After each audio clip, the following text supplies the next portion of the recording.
Welcome to the channel. My name is Matthias. Today we're going to talk about Thor versus Hulk, Champions of the Universe. This is a 6-issue long miniseries written by Jeremy Whitley. I'm not familiar with this writer, but I do have to say that reading this story was a chore. There's way too much dialogue that just doesn't go anywhere. It does not add to the characterization. It does not add to the story. It took me about 2 to 3 years to finish reading this story. That's pretty ridiculous.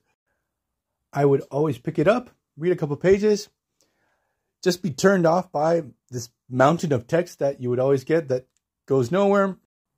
Also, the art style, even though it's pretty good, for my taste, it's way too cartoony. Simone Bufandino and Alti Firmancia, I'm not sure if I pronounced that second last name correctly.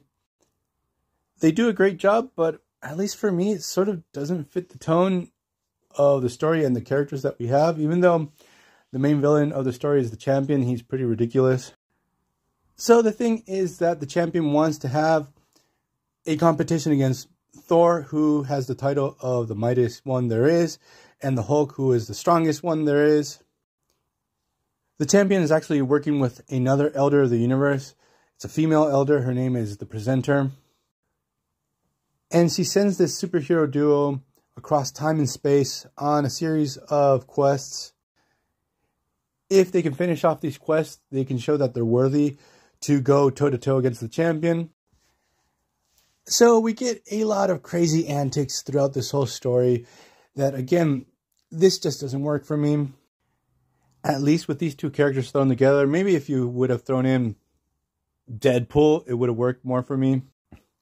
Also, at moments, since the antics are so crazy, I thought maybe the story was within Marvel's kids line of comic books for the younger kids. But then you do get a couple of moments where you realize, yeah, this is not for little kids.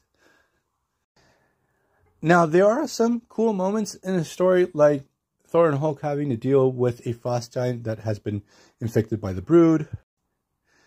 There's also a pretty interesting moment where we have the return of Moonstone, and she actually loses her Moonstone in this story. I've always loved how morally gray Moonstone is as a character, and it's a shame that at least I haven't seen her pop up in any comic books in a while now. Also, we get a pretty cool reference to the Avengers Initiative series, where we have the return of this super cool weapon called the Tactagon. This used to belong to one of the main villains of that series. His name was Killed in Action. So the big reveal at the end of the story is that that other female elder, the presenter or the announcer, is tired of working for the champion. She doesn't want to deal with his antics anymore.